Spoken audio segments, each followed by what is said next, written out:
Start किए थे। और कंट्रोल और कोऑर्डिनेशन यानी कि जंतु के शरीर के सभी अंगों के कार्यों के बीच सामंजस्य और अंगों के कार्यों पर नियंत्रण रखना बहुत आवश्यक है। और यह काम पौधों में कुछ मूवमेंट और हार्मोन के जरिए होता है। कल के क्लास में हमने प्लांट मूवमेंट का जिक्र किए थे। आज हम पढ़ेंगे प्लांट हार्मोन के बारे में। प्लांट हार्मोन, हार्मोन क्या है? ये कल के क्लास में हम डिस्कस किए थे कि हार्मोन एक जटिल कार्बनिक यौगिक है, जटिल कार्बनिक पदार्थ है जिसका काम जंतुओं के और पौधों के शरीर में नियंत्रण एवं समन्वय करना होता है, नियंत्रण एवं समन्वय करना होता है। और दूसरी बात कि प्लांट का जो हार्मोन है वह हार्मोन जंतुओं की तरह वास्तविक नहीं होते हैं, क्योंकि पौधों में कोई अंतःस्रावी ग्रंथियां हार्मोन बनाने के लिए नहीं पाए जाते हैं। तो प्लांट हार्मोन पढ़ेंगे और जो प्रमुख हार्मोन है आइए उसको एक एक करके देखते हैं। प्लांट हार्मोन में जो सबसे प्रमुख है वो है oxygen, oxygen hormone, oxygen hormone.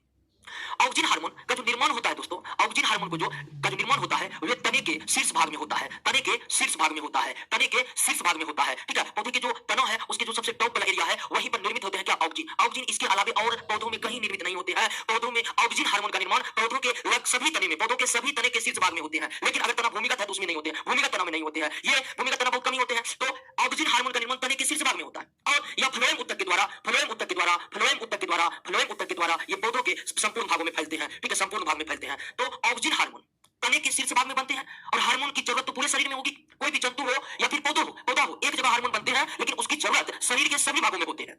तो जंतु के शरीर में तो ब्लड पाए जाते हैं, हार्मोन ब्लड के माध्यम से संपूर्ण शरीर में फैल जाते हैं, लेकिन इस ब्लड का अभाव है पौधों में। तो पौधों में जो ये ऑक्सीन हार्मोन जो तने के शीर्ष भाग में निर्मित होते हैं, ये पौधों के अन्य भागों में फ्लोएम ऊतक के द्वारा, फ्लोएम वही ऊतक है जो भोजन को एक जगह से दूसरे जगह पौधों में ले जाते हैं, तो इसी फ्लोएम ऊतक के द्वारा ऑक्सीन का संपूर्ण भाग में वितरण हो जाता है। अब ऑक्सीन का क्या काम है? वैसे ऑक्सीन एक ग्रीक शब्द है, ऑक्सीन एक ग्रीक शब्द है जिसका शाब्दिक अर्थ होता है नो इंक्रीज, नो इंक्रीज। ठीक है ना, नो इंक्रीज यानी कि ऑक्सीन का अगर आप शाब्दिक अर्थ निकालने का कोशिश कीजिएगा तो ऑक्सीन का शाब्दिक अर्थ होता है नो इंक्रीज। यह हार्मोन पौधे में होने वाली ग्रोथ करवाता है, यानी कि पौधे में तमाम तरह की जो वृद्धि होती है, तमाम तरह की जो वृद्धि होती है वह किस हार्मोन के प्रभाव से होता है? ऑक्सीन हार्मोन के प्रभाव से होता है। चाहे आप पत्तों की वृद्धि देख लीजिए, चाहे आप तनों में वृद्धि देख लीजिए, चाहे आप जड़ों में वृद्धि देख लीजिए, पौधों के समस्त भागों में वृद्धि करवाने के लिए जो उत्तरदायी हार्मोन है वो ऑक्सीन है। पौधों के संपूर्ण भागों में, पौधे के संपूर्ण भागों को ग्रोथ करवाने के लिए जो हार्मोन जिम्मेदार है वो ऑक्सीन है। और दोस्तों एक बात और समझ लीजिए कि जब भी हम कहेंगे कि हार्मोन ये कार्य करते हैं तो वास्तव में हार्मोन कोई कार्य नहीं करते हैं बल्कि करवाते हैं। हार्मोन का काम केवल नियंत्रण करना है और समन्वय स्थापित करना है। तो हार्मोन मान लीजिए हार्मोन वृद्धि करवाते हैं, ऑक्सीन हार्मोन के कारण वृद्धि होता है। इसका मतलब होता है कि ऑक्सीन हार्मोन कुछ इस तरह से कंट्रोलिंग प्रक्रिया को अंजाम देता है पौधों में कि उसी के कारण पौधों में वृद्धि होती है। तो पौधों में हर तरह की ग्रोथ के लिए जो जिम्मेदार हार्मोन है वो ऑक्सीन हार्मोन है, वो ऑक्सीन हार्मोन है। और यह हार्मोन जब ऑक्सीन हार्मोन को पौधों से अलग करके, जब ऑक्सीन हार्मोन को पौधों से अलग करके लैब में चेक किया गया जीव वैज्ञानिकों के द्वारा कि ऑक्सीन की रासायनिक संरचना कैसी है, ऑक्सीन आखिर कौन से रासायनिक पदार्थ है, क्योंकि आपको पता है कि सभी हार्मोन एक जटिल कार्बनिक पदार्थ होते हैं। तो जटिल कार्बनिक पदार्थ होते हैं तो उसकी अपनी एक रासायनिक संरचना तो होगी ही होगी, उसकी अपनी एक रासायनिक संरचना तो होगी ही होगी। तो अगर जब ऑक्सीन को पौधों से अलग करके, पौधों की कोशिकाओं से जब ऑक्सीन को अलग करके लैब में टेस्ट किया गया दोस्तों, तो यह इंडोल एसिटिक एसिड निकला। क्या निकला? इंडोल एसिटिक एसिड निकला, इंडोल एसिटिक एसिड निकला, इंडोल एसिटिक एसिड निकला। यानी कि ऑक्सीन रासायनिक रूप से अम्लीय पदार्थ है और ऑक्सीन रासायनिक रूप से इंडोल एसिटिक एसिड है, जिसके कारण ऑक्सीन को शॉर्ट में IAA भी कहते हैं, इंडोल एसिटिक एसिड भी कहते हैं। और जब ऑक्सीन की रासायनिक संरचना ज्ञात हो गई कि ऑक्सीन इंडोल एसिटिक एसिड है, जब ऑक्सीन की रासायनिक संरचना ज्ञात हो गई कि ऑक्सीन इंडोल एसिटिक एसिड है, तब ढेर सारे ऑक्सीन के समान रासायनिक पदार्थ बनाया जाने लगा कृत्रिम तरीके से और उनका पौधों पर इस्तेमाल करके मनुष्य अपने इच्छा के मुताबिक पौधों में वृद्धि करवाने लगे। यानी कि ऑक्सीन हार्मोन वृद्धि के लिए जिम्मेदार है और ऑक्सीन कौन से रासायनिक पदार्थ है इसकी जानकारी भी मिल चुकी है, या इंडोल एसिटिक एसिड है। तो लैब में कई ऐसे पदार्थ बना लिए गए जो ऑक्सीन की तरह ही है, यानी ऑक्सीन की ही रासायनिक संरचना वाले हैं और ऑक्सीन की ही रासायनिक संरचना वाले कई सारे हार्मोन आजकल मार्केट में कृत्रिम रूप से उपलब्ध है, जिसका इस्तेमाल करके हम अपने मन के मुताबिक पौधों में वृद्धि करवा सकते हैं। और दोस्तों यही नहीं, कुछ ऑक्सीन के समान जो रासायनिक पदार्थ बने, कुछ ऑक्सीन के समान जो रासायनिक पदार्थ बने वो न सिर्फ वृद्धि करवाए बल्कि आश्चर्यजनक तरीके से उसमें खरपतवार नाशी वाला गुण भी आ गया दोस्तों। यानी कि जब ऑक्सीन के समान रासायनिक पदार्थ को लैब में तैयार किया गया तो वो जो तैयार किया गया कृत्रिम तरीके से तैयार हुए ऑक्सीन, उनके आश्चर्यजनक परिणाम सामने आ गए। कुछ ऑक्सीन के समान रासायनिक पदार्थ न सिर्फ पौधे में वृद्धि करवाने के लिए जिम्मेदार थे बल्कि उनमें खरपतवार नाशी वाला गुण आ गया। और ऐसा खरपतवार नाशी गुण वाला जो कृत्रिम ऑक्सीन है उसमें 2,4-D का नाम सबसे ज्यादा प्रचलित है। 2,4-D जिसका वास्तविक नाम फेनोक्सी एसिटिक अम्ल है। ये 2,4-D कृत्रिम रूप से लैब में तैयार किया गया एक ऑक्सीन के समान रसायन है और इस रासायनिक पदार्थ में खरपतवार नाशी वाला गुण पाया जाता है। तो ये खरपतवार को भी नष्ट करता है और ये एक कृत्रिम ऑक्सीन है।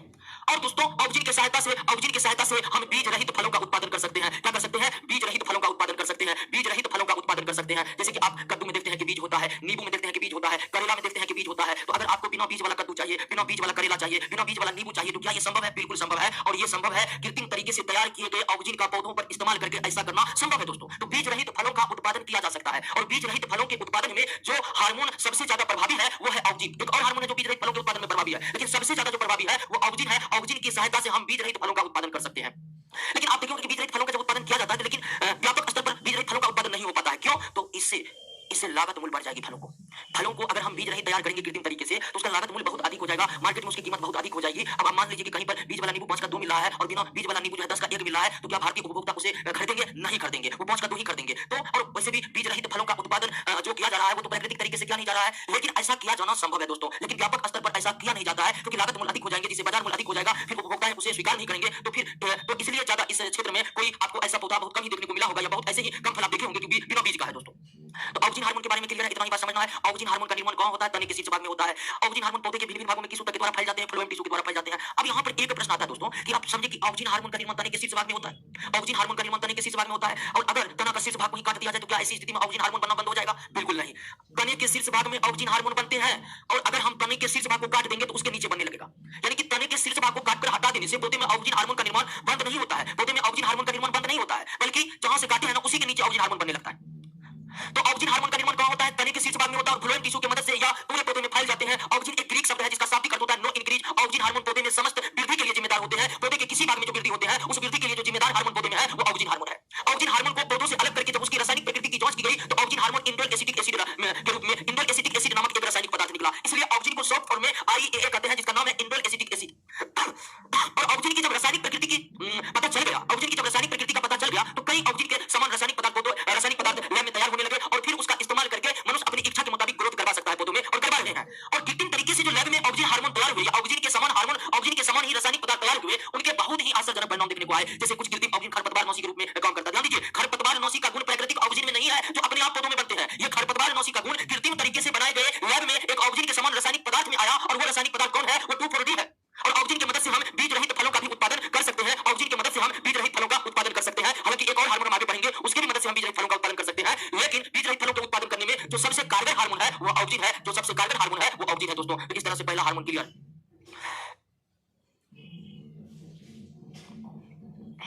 अब दूसरा हार्मोन है दोस्तों, दूसरा हार्मोन है जिबरेलिन।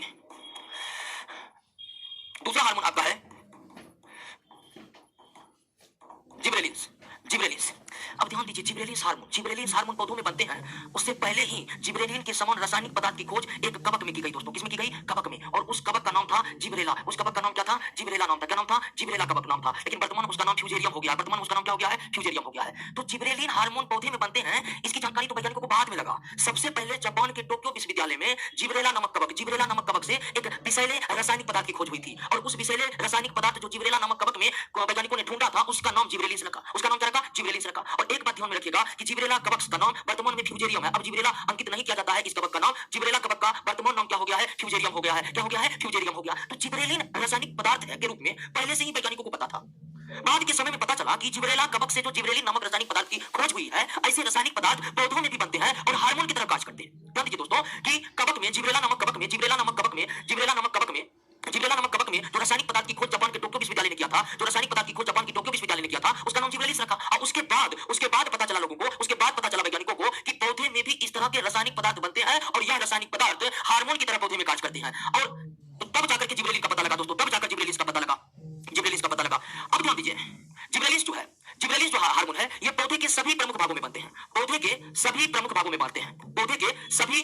भागों में बनते हैं, ठीक है ना? यानी कि जड़ में बनते हैं, पत्ती में बनते हैं, फलों में बनते हैं, बीज में बनते हैं, शाखाएं में बनते हैं। जिबरेलिन हार्मोन ऑक्सीजन की तरह नहीं है कि एक ही जगह बनते हैं। जिबरेलिन हार्मोन का निर्माण पौधों के समस्त भागों में होता है, और समस्त भागों में होने के बावजूद भी यह जाइलम की मदद से भी और फ्लोएम की मदद से भी ये पौधे के विभिन्न भागों में फैलते रहते हैं। अब आप कहिएगा कि जब जिबरेलिन हार्मोन का निर्माण पौधे के समस्त भागों में होता ही है, तो फिर यह विभिन्न भागों में फैलने की इसकी क्या जरूरत है? तो जरूरत इसलिए है कि इसका निर्माण, जिबरेलिन हार्मोन का निर्माण पौधे के समस्त भागों में होता है। लेकिन मान लीजिए कि कभी बीज में इसकी जरूरत थी, तब बीज में नहीं बना तो क्या होगा? तब ऐसी स्थिति में जड़ों में बनने वाला जिबरेलिन हार्मोन या तो जाइलम या तो फ्लोएम की मदद से कहां पहुंच जाएगा? बीज में पहुंच जाएगा। तो जिबरेलिन हार्मोन का निर्माण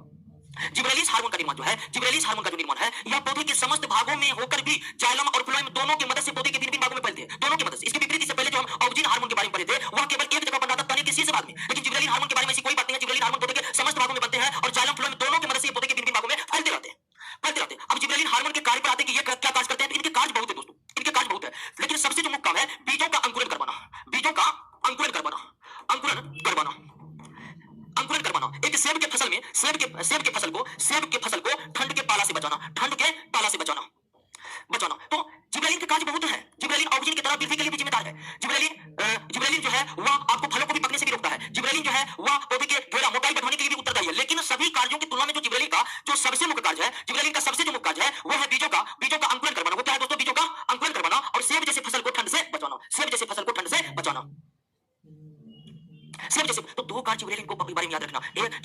अंकुरण के लिए जिम्मेदार हार्मोन कौन है? जिबरेलिन है। बीजों के अंकुरण के लिए जिम्मेदार हार्मोन कौन है? जिबरेलिन है। दूसरा, सेब की फसल को पाले से कौन बचाता है? जिबरेलिन से बचाता है। सेब की फसल को पाले से कौन बचाता है? जिबरेलिन से बचाता है। अब आप कहेंगे कि सेब की फसल को पाले से बचाता है, तब बिल्कुल सही है। सेब की फसल जो होते हैं, हालांकि अब तो कई वैरायटी आ गया है, गर्म क्षेत्र में भी उगने वाले सेबों की वैरायटी को वैज्ञानिकों ने खोज लिया है, बना लिया है हाइब्रिडाइजेशन के माध्यम से, संकरण के माध्यम से। लेकिन सेब की जो मूल फसल है दोस्तों, वो ठंड के भी इलाके में होती है। और सेब की फसल, सेब के जो पौधे होते हैं, वो बेहतरीन उत्पादन तभी दे पाते हैं जब वो पूरा पौधा कम से कम 2 महीने बर्फ से ढका हुआ हो। सेब की फसल जो है पहाड़ी इलाकों में होते हैं, जहां ठंड माइनस में चली जाती है, ठंड बहुत पड़ती है, उन इलाकों में सेब जो है फलते हैं। और सेब का पौधा उत्तम उत्पादन तब देगा जब वो कम से कम 2 महीना बर्फों से ढका हुआ हो। अब जो सामान्य पौधा है, वो 10 दिन भी बर्फ से ढका रह गया, महीनों दिन बर्फ से ढका रह गया, मैदानी इलाका की बात कर रहे हैं, वो पौधा मृत हो जाएंगे। लेकिन सेब के पूरा पौधा 2 महीने तक बर्फ से ढका रहता है, कुछ नहीं होता है। और ऐसा विशेष गुण सेब के पौधे में जो आता है कि लगातार बर्फ से ढके रहने के बाद भी अच्छा उत्पादन देता है, वो जिबरेलिन हार्मोन के प्रभाव से, वो जिबरेलिन हार्मोन के प्रभाव से। तो क्लियर हो गया, जिबरेलिन हार्मोन, ऑक्सीजन हार्मोन जो है आप समझ गए। देख रहे हैं बातचीत बहुत हो रहा है। चलिए, मनीष कुमार, अविनाश कुमार पांडे, देख रहे हैं बहुत कमेंटबाजी हो रहा है। आप लोग गड़बड़ में कमेंट करता है, उसमें लग जाते, उसको छोड़ देना है। अपना पर ध्यान दीजिए। जनरल कंपटीशन तैयारी करने के लिए हम एक बात और बोलते हैं, स्वार्थी बन जाइए, सिर्फ अपना पर ध्यान दीजिए। जब नौकरी होगा तब सब पर ध्यान दिया जाएगा। ऑक्सीजन और जिबरेलिन ठीक तरह से समझिए। दीपक यादव,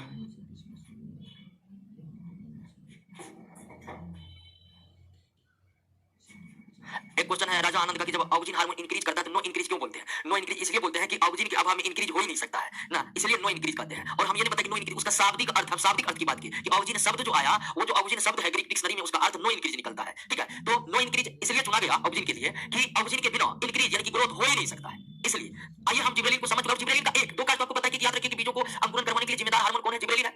जिबरेलिन की दूसरी बड़ी फायदा है कि कृत्रिम तरीके से जिबरेलिन, और जिबरेलिन को तो कवक से भी प्राप्त किया जा सकता है अगर हमें बड़े बड़े आकार के फल प्राप्त करने हैं। ठीक है ना, बड़े बड़े आकार के फल। ठीक है, जैसे कद्दू का है आकार, एक हाथ का कद्दू होता है, उसको 2 हाथ लंबा करना है, या कोई भी सामान्य फलों का आकार को हमें बड़ा करना है, तो कृत्रिम तरीके से जिबरेलिन की सुई फलों में ही इंजेक्ट कर दीजिए, फल बड़े बड़े हो जाएंगे। और तो और फल को आप तोड़ लिए और ताजा तोड़े, उसमें जिबरेलिन की सुई अगर लगा दिए तो फिर फल का आकार पौधे से अलग हो जाने के बाद भी बड़ा हो जाएगा। यानी मान लीजिए कि एक फूलगोभी को हम पौधों से तोड़ लिए, अब वो आधा किलो का, उसमें जिबरेलिन की सुई लगा दिए, कल वो आपका आधा किलो से ज्यादा का हो जाएगा। तो जिबरेलिन का इस्तेमाल करते कृत्रिम तरीके से, जिबरेलिन का इस्तेमाल करके कृत्रिम तरीके से, या कहिए जिबरेलिन की सुई को हम फलों में इंजेक्ट करके फलों के आकार को बड़ा कर सकते हैं। और फलों का आकार बड़ा केवल तब नहीं होगा कि जब फल पौधों में लगा हुआ हो, बल्कि फलों को तोड़ करके भी हम जिबरेलिन की सुई लगा दे, जिबरेलिन की सुई लगा दे, तो उसका आकार क्या हो जाएगा? बड़ा हो जाएगा। तीसरा हार्मोन पर आते हैं। तीसरा हार्मोन है साइटोकाइनिन। साइटोकाइनिन, साइटोकाइनिन हार्मोन की खोज भी पौधों से पहले, मतलब साइटोकाइनिन एक रासायनिक पदार्थ के रूप में पहले ही खोज लिया गया था जिबरेलिन की तरह। बाद में देखा गया कि साइटोकाइनिन रासायनिक पदार्थ के समान पौधों में भी एक रासायनिक पदार्थ बनते हैं जो हार्मोन की तरह पौधे में कार्य करते हैं, जो हार्मोन की तरह पौधे में कार्य करते हैं। ठीक है ना, साइटोकाइनिन। अब ध्यान दीजिए कि साइटोकाइनिन की खोज सबसे पहले मिलर नामक साइंटिस्ट ने, ठीक है, मिलर नामक साइंटिस्ट ने मछली के शुक्राणुओं में की थी। मछली के शुक्राणु अंग्रेजी में स्पर्म कहते हैं, जिसको मेल गेमिट भी कहा जाता है। सबसे पहले साइटोकाइनिन जैसे रासायनिक पदार्थ की खोज मिलर नामक साइंटिस्ट ने मछली के शुक्राणुओं में किया था। आगे चलकर यह पता चला कि साइटोकाइनिन के समान रासायनिक पदार्थ पौधों में भी बनते हैं। तो आगे चलकर और मिलर ने इस मछली के शुक्राणुओं में साइटोकाइनिन को जो खोजा था, इन्होंने इसका नाम क्या रखा था? इसका नाम काइनेटिन रखा था। यानी मिलर ने जब साइटोकाइनिन के समान रासायनिक संरचना वाले पदार्थ को मछली के शुक्राणुओं में खोजा था, तो मिलर ने उसका नाम काइनेटिन रखा था। आगे चलकर एक साइंटिस्ट हुए जिसका नाम था स्कूग ने काइनेटिन का नाम बदलकर साइटोकाइनिन रखा। तो साइटोकाइनिन के समान रासायनिक पदार्थ भी पौधों से पहले मछलियों के शुक्राणुओं में खोज लिया गया था मिलर के द्वारा, और मिलर ने इसका नाम क्या रखा था? काइनेटिन रखा था। बाद में स्कूग ने काइनेटिन का नाम बदलकर क्या रख दिया? साइटोकाइनिन रख दिया। अब आइए दोस्तों, साइटोकाइनिन हार्मोन का जो निर्माण होता है, ठीक है, साइटोकाइनिन हार्मोन का जो निर्माण होता है वह पौधों के जड़ में होता है और तथा फल में होता है। इससे पहले आपको क्या बताए थे? ऑक्सीजन का निर्माण तने के शीर्ष भाग में होता है, जिबरेलिन का निर्माण पौधे के लगभग सभी भागों में होते हैं, और ये साइटोकाइनिन का निर्माण पौधे के जड़ में होता है और फल में होता है। जब पौधे में फल नहीं होता है तब इसका निर्माण जड़ में होता है, और जब पौधों में फल का निर्माण हो जाता है, तो यह हार्मोन जड़ में बनना बंद हो जाता है और केवल फलों में ही बनते हैं। तो इस साइटोकाइनिन हार्मोन का निर्माण जड़ तथा फल में होता है। और ध्यान रखिएगा कि फल में जब फल नहीं है तब साइटोकाइनिन जड़ में बनेगा, और जब फल लग गया है तो जड़ में इसका निर्माण होना बंद हो जाएगा, और कहां पर इसका निर्माण होगा? फल में इसका निर्माण होगा। और फ्लोएम ऊतक के द्वारा ये पौधे के संपूर्ण भागों में फैल जाते हैं। और एक बात समझ लीजिए, जिबरेलिन जाइलम फ्लोएम दोनों के माध्यम से पौधे में फैलते हैं। जिबरेलिन के अलावा जितने भी हार्मोन होते हैं, ऑक्सीजन के बारे में तो आपको बता दिए, वो फ्लोएम की मदद से ही एक जगह से दूसरी जगह या पौधे के भिन्न भागों में वितरित होते हैं। तो हार्मोन पौधे के एक भाग से दूसरे भाग में फ्लोएम के द्वारा ही मुख्य रूप से जाते हैं। जाइलम और फ्लोएम दोनों के द्वारा जाने वाले एकमात्र हार्मोन जिबरेलिन है। एक क्वेश्चन है कि रिस्पिरेशन हो सकता है कितना भी दिन ढका रहे? रिस्पिरेशन काहे हो सकता है? बिल्कुल हो सकता है, रिस्पिरेशन हो सकता है। सेब के फसल के बारे में, सेब का मतलब समझ के क्वेश्चन की सेब का फसल अगर बहुत दिन तक बर्फ से ढका रहे तो वो शोषण कर सकता है, बिल्कुल शोषण कर सकता है। अब बर्फ से पूरा ढका हुआ फिर भी कुछ ना कुछ वायु की मात्रा अंदर बाहर जाने के योग बने रहते हैं पौधे, तो रिस्पिरेशन तो रुकने वाली प्रक्रिया है, रिस्पिरेशन तो होगा, ठीक है ना। और बर्फ से इस तरह ढक जाए कि हवा भी ना जा पाए पौधों के पास, तो निश्चित रूप से तब तो पौधा मर ही जाएगा। तो साइटोकाइनिन निर्माण कहाँ होता है? जड़ में, फल में और संपूर्ण में। अब साइटोकाइनिन हार्मोन का काम क्या है दोस्तों? देखिए साइटो का मतलब होता है कोशिका, कोशिका कहते हैं इनको साइटोलॉजी भी कहते हैं। तो इसका जो सबसे मेन फंक्शन है दोस्तों पौधों में, इस हार्मोन का जो मेन फंक्शन है कोशिका विभाजन की प्रक्रिया को नियंत्रित करना, कोशिका विभाजन की प्रतिक्रिया, कोशिका विभाजन की प्रतिक्रिया नहीं, कोशिका विभाजन की जो कोशिका विभाजन की प्रक्रिया को, कोशिका विभाजन के प्रोसेस के, कोशिका विभाजन की प्रक्रिया को नियंत्रित करना, कोशिका विभाजन की प्रक्रिया को नियंत्रित करना इस हार्मोन का काम है, साइटो हार्मोन का काम है। तो साइटोकाइनिन हार्मोन के भी कार्य काफी विस्तृत है, लेकिन अगर सिर्फ मुख्य कार्य काम जिक्र करें तो साइटोकाइनिन हार्मोन का मुख्य कार्य है कोशिका विभाजन की प्रक्रिया को नियंत्रित करना, कोशिका विभाजन की प्रक्रिया को नियंत्रित करना, कोशिका विभाजन की प्रक्रिया को नियंत्रित करना। इसके अलावे साइटोकाइनिन हार्मोन के इस्तेमाल से साइटोकाइनिन हार्मोन का कृत्रिम तरीके से इस्तेमाल करके हम हरी पत्तियों को, हरी पत्तेदार सब्जियों को अधिक से अधिक दिन तक ताजा बनाकर रख सकते हैं। जैसे हमें धनिया के पत्ता को अधिक दिनों तक हरा का हरा रखना है, पालक के पत्ते को अधिक दिनों तक हरा से हरा रखना है, तो ऐसा हम कैसे कर सकते हैं? तो साइटोकाइनिन युक्त पानी का अगर हम छिड़काव कर दे हरी पत्तेदार सब्जी जो भी है, तो वो अधिक से अधिक समय तक हरा बना रहेगा, और हरा बना रहा है तो मतलब ताजा बना रहेगा। और ऐसा इसलिए होता है कि साइटोकाइनिन जो कोशिका के क्लोरोफिल होते हैं उसको नष्ट नहीं होने देते हैं, साइटोकाइनिन जो कोशिका के क्लोरोफिल होते हैं उसको नष्ट होने नहीं देते हैं। तो अगर मुख्य काम साइटोकाइनिन का पूछे तो साइटोकाइनिन का मुख्य काम कोशिका विभाजन की प्रक्रिया को नियंत्रित करना है, और दूसरा क्लोरोफिल को नष्ट होने से बचाना है, क्लोरोफिल को नष्ट होने से बचाना है। अब आ जाइए चौथा हार्मोन पर। चौथा हार्मोन है एब्सिसिक एसिड। एब्सिसिक एसिड को शॉर्ट में एबीए कहते हैं। एब्सिसिक एसिड को शॉर्ट में क्या कहते हैं? एबीए कहते हैं। एब्सिसिक एसिड को शॉर्ट में एबीए कहते हैं। अब ध्यान दीजिए दोस्तों कि पौधा में एक ऐसा हार्मोन भी रहता है जो पौधे के वृद्धि पर अंकुश लगाता है, पौधे के वृद्धि पर अंकुश लगाता है। ध्यान दीजिए दोस्तों, पौधे में जो ग्रोथ होता है वो जंतुओं की तुलना में काफी ज्यादा तेजी से होता है और अनियमित तरीके से होता है और जीवन पर्यंत होता है। अगर पौधे की हम ग्रोथ की बात करें तो पौधे में जो ग्रोथ होता है वो जंतुओं की तुलना में बहुत तेजी के साथ होता है। पौधे में जो वृद्धि होता है वो अनियमित तरीके से होता है। जैसे हम लोग जंतु है, हम लोगों में जो ग्रोथ होता है वो नियमित तरीके से होता है। एक हाथ में जितना वृद्धि होता है उतना ही वृद्धि दूसरे हाथ में भी होता है, एक टांग में जितना वृद्धि हुआ उतना ही वृद्धि दूसरे टांग में होता है, इसलिए हमारा शरीर संतुलित रहता है। लेकिन पौधों की जो वृद्धि है वो नियमित तरीके से नहीं बल्कि अनियमित तरीके से होता है। पौधे की कोई शाखाएं देखिएगा बहुत ज्यादा लंबा हो गया और कोई शाखाएं जो उतनी ज्यादा वृद्धि नहीं। तो पौधों की वृद्धि के संबंध में, पौधों की ग्रोथ के संदर्भ में हमें तीन बातों को याद रखनी चाहिए। एक कि पौधे में वृद्धि जो होती है, ग्रोथ जो होती है वो जंतुओं की तुलना में बहुत तेजी के साथ होती है, जंतुओं की तुलना में बहुत तीव्र गति से होती है, पहली बात। दूसरी बात कि पौधों में जो वृद्धि होती है वो अनियमित तरीके से होती है, यानी कि पौधों के सभी भागों में समान रूप से ग्रोथ नहीं होता, अनियमित तरीके से होता है। उसके बाद पौधों में वृद्धि जीवन पर्यंत होती है, जब तक पौधा जिंदा रहेगा तब तक होगा। तो पौधों में जो बहुत तेज वृद्धि होती है, पौधा स्वयं अपने वृद्धि को संभालने में सक्षम नहीं होते। अब देखिए कि गांव में कुछ पौधों को किसान समय समय पर कटाई छटाई करते रहते हैं, और किसान द्वारा जब पौधों को कटाई छटाई किया जाता है तो इसी उद्देश्य से किया जाता है कि पौधे का विकास संतुलित तरीके से हो, पौधे का विकास जो हो वो संतुलित तरीके से हो, पौधे का जो विकास हो वो संतुलित तरीके से हो। तो आप समझिए कि पौधे में वृद्धि इतनी तेज होती है कि पौधा स्वयं उस वृद्धि को संभाल नहीं सकता है, और कुछ पौधे को नियमित तरीके से ग्रोथ करवाने के लिए किसान उस पौधों को समय समय पर काटते छाटते रहते हैं। काटते छाटने की आवश्यकता क्यों पड़ी? तो ग्रोथ बहुत ज्यादा हो गया, और अनियमित ग्रोथ अगर बहुत ज्यादा हो गया तो वो पौधों के लिए फिर नुकसानदायक हो सकते हैं दोस्तों। तो पौधों में बहुत तेज वृद्धि पर अंकुश लगाने वाला एक स्पेशल हार्मोन होता है, और वही हार्मोन है एब्सिसिक एसिड। यानी कि एब्सिसिक एसिड पौधे का वृद्धि रोधक हार्मोन होते हैं, वृद्धि रोधक हार्मोन होते हैं, यानी हर तरह के ग्रोथ को रोकने वाला हार्मोन है एब्सिसिक एसिड। ऑक्सीजन के ठीक विपरीत कार्य करवाने वाला हार्मोन है एब्सिसिक एसिड। तो ऑक्सीजन जहां एक और ग्रोथ के लिए जिम्मेदार था, एब्सिसिक एसिड ये ग्रोथ रोकने के लिए जिम्मेदार है। तो आप कह सकते हैं कि ऑक्सीजन के ठीक विपरीत कार्य करने वाला ये हार्मोन है एब्सिसिक एसिड, ऑक्सीजन के ठीक विपरीत कार्य करने वाला ये हार्मोन है एब्सिसिक एसिड। अब वृद्धि रोधक मतलब जैसे पौधों का पत्ती जो पतझड़ होता है, पतझड़ करवा देना, बीजों को अंकुरण से रोक देना, पतझड़ करवा देना, पत्ती का क्लोरोफिल तुरंत नष्ट करवा देना, फलों को पकने की प्रक्रिया को रोक देना, फलों की खिलने की प्रक्रिया को रोक देना। तो जितना रोकने वाला कार्य होता है, पौधों की ग्रोथ पर अंकुश लगाने वाला जितने भी कार्य होते हैं वो एब्सिसिक एसिड के द्वारा ही अंजाम दिए जाते हैं। और इस एब्सिसिक एसिड का जो निर्माण होता है जिबरेलिन हार्मोन की तरह लगभग संपूर्ण पौधा में होता है, संपूर्ण पौधा में होता है, और संपूर्ण पौधा से ये फ्लोएम ऊतक के द्वारा ही दोस्तों, फ्लोएम ऊतक के द्वारा ही या विभिन्न भागों में आते जाते रहते हैं, विभिन्न भागों में आते जाते रहते हैं। तो ये आपका ग्रोथ इनहिबिटर हार्मोन या वृद्धि रोधक हार्मोन है एब्सिसिक एसिड, जो हर तरह के वृद्धि पर अंकुश लगाता है, जो हर तरह के वृद्धि पर अंकुश लगाता है। अंतिम हार्मोन आपका है इथिन या इथिलीन। हालांकि आईपीए का नाम इथिन ही है, प्रचलित नाम इथिलीन है, इथिलीन हार्मोन। आपको हम बताए थे कि इससे पहले कल की क्लास में कि हार्मोन जो है ना वह जटिल कार्बनिक पदार्थ है, या तो ये तरल के रूप में रहते हैं या गैस के रूप में रहते हैं, ठोस के रूप में हार्मोन नहीं रहते हैं। ये एकमात्र हार्मोन पौधों में है जो किस अवस्था में पाए जाते हैं? गैस की अवस्था में।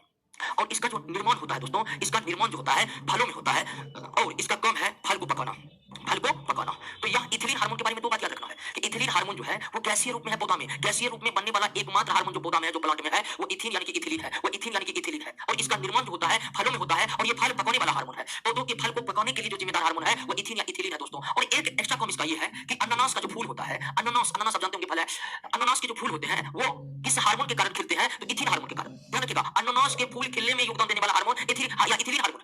सभी पौधों में फूल को खिलाने वाला अलग से एक होता है जिसको हम फ्लोरिजन हार्मोन कहते हैं। लेकिन अनानास में ये हार्मोन फूल को खिलाने में सहायक होते हैं, इथिलीन। लेकिन इथिलीन और किसी पौधे के फूल के खिलाने में कोई मदद नहीं करते। केवल अपवाद है कि अनानास का जो फूल है वो किस हार्मोन की मदद से खिलते हैं? एथिलीन की मदद से खिलते हैं दोस्तों। तो इस तरह से पौधे में कुल 5 प्रकार के hormone oxygen, gibberellin, cytokinin, abscisic acid और इथिन है। तो इस तरह से प्लांट का कंट्रोल समाप्त हो चुका है। ठीक है, प्लांट का कंट्रोल और कोऑर्डिनेशन की प्रक्रिया प्लांट मूवमेंट और प्लांट हार्मोन के जरिए होते हैं। अब हम कंट्रोल करने की प्रक्रिया किसमें समझेंगे? ह्यूमन बॉडी में समझेंगे। ह्यूमन बॉडी में समझेंगे। ह्यूमन बॉडी में कंट्रोल और कोऑर्डिनेशन की प्रक्रिया किसके द्वारा होता है? हार्मोन के द्वारा होता है। किसके द्वारा होता है? हार्मोन के द्वारा होता है। और किसके द्वारा होता है? और नर्वस सिस्टम के जरिए होता है। नर्वस सिस्टम के जरिए होता है। तो अब हमारा टॉपिक रहेगा ह्यूमन बॉडी का हार्मोन और ह्यूमन बॉडी का नर्वस सिस्टम। फिलहाल क्लास यहीं पर स्टॉप करते हैं दोस्तों। अगली क्लास में हम एक नए टॉपिक के साथ आपके सामने होंगे, ह्यूमन बॉडी का हार्मोन। और ह्यूमन बॉडी का हार्मोन क्या है वो आप समझ लिए हैं। और दूसरी बात कि ह्यूमन बॉडी का जो हार्मोन है वो वास्तविक हार्मोन है दोस्तों। जर्मिनेशन में भी हेल्प करता है पीनट के सीड्स में। बिल्कुल दोस्तों, हार्मोन की जो हम प्रमुख कार्यों पर जिक्र किए हैं, जो हार्मोन के जो एक्स्ट्रा कार्य है दोस्तों, उसको हम क्वेश्चन के माध्यम से करेंगे। इस चैप्टर में बहुत ज्यादा प्रश्न है, तो हार्मोन के जो एक और दूसरे प्रश्न सब है वो हम मतलब हार्मोन के अन्य कार्यों से संबंधित, अभी तो सिर्फ प्रमुख कार्यों को ही डिस्कस किया है। अन्य कार्यों से संबंधित जो है वह आपको क्या है दोस्तों, वह आपको ह्यूमन हार्मोन से संबंधित, हाँ, प्लांट हार्मोन के जो अन्य कार्य है उसको हम डिस्कस नहीं किया है। उससे संबंधित कई प्रश्न आपके नोट्स में है, और कई प्रश्न आपके नोट्स में, तो जब क्वेश्चन करेंगे तो अतिरिक्त कार्य वाला जो है सब आपका क्लियर हो जाएगा, कुछ नहीं बचेगा। ओके दोस्तों, 9 चैप्टर का आंसर कोई लिखकर इतना पर व्हाट्सएप कर देना। ठीक है, बसंत कुमार जी को कोई व्हाट्सएप कर दीजिएगा, आदित्य शर्मा, राम कुमार, भारती, मनीष कुमार। चलिए, कई प्लांट हार्मोन आप लोग समझे कि नहीं बेहतरीन तरीके से? वैसे प्लांट का तो हार्मोन वास्तविक भी नहीं है, काल्पनिक हार्मोन ही है एक तरह से ये प्लांट का, फिर भी आप समझे कि नहीं समझे? ये सरस्वती पूजा संस्थान में नहीं होगा। नहीं, मनुष्य का मल का रंग पीला जो है बिलिरुबिन के कारण नहीं होता है। बिलिरुबिन तो पितरस में होता है दोस्तों, तो उसके कारण नहीं होता है।